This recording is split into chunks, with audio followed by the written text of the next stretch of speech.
This is Delegate Patrick Hope, and I want to welcome you back to my weekly update of the Virginia General Assembly. The General Assembly convened in person last week to begin its 60-day session. I was sworn in for my 7th term as your delegate, and I want to thank you for the opportunity to serve. Virginia's new governor, Glenn Youngkin, was sworn in as our 74th governor last Saturday.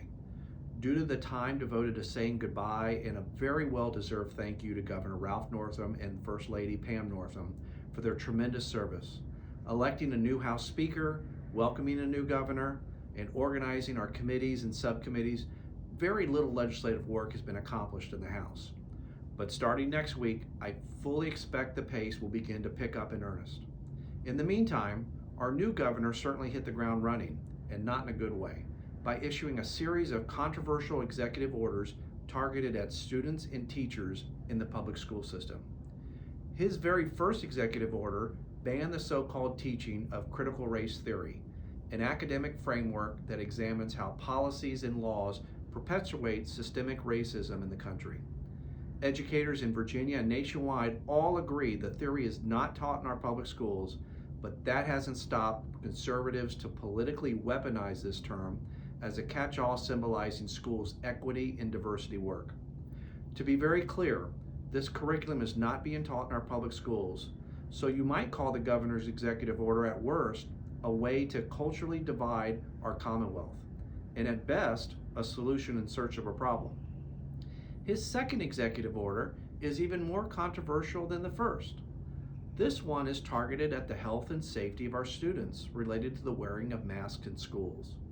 Specifically, he stripped the mask mandate put in place under Virginia Code, making it an option for parents and students to decide whether to mask up in school. This executive order correctly drew immediate response from public schools, Arlington being the first that declared that the mask mandate will stay in effect. I think it's really important we be clear about the effect of the governor's executive order related to masks. It is impermissible for any governor to attempt to nullify existing Virginia Code with an executive order. The Virginia Code always trumps an executive order. Last year, the General Assembly passed Senate Bill 1303, requiring strict adherence to CDC health guidance. Those CDC guidelines are still in place because masks mitigate the spread of COVID-19.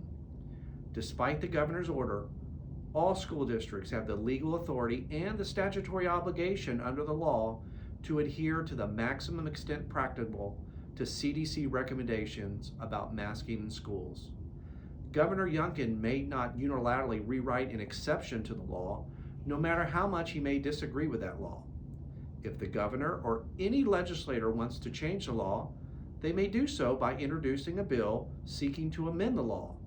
But until such time, Senate Bill 1303 remains the law passed by the Virginia General Assembly, and it must be followed by all school districts across the Commonwealth.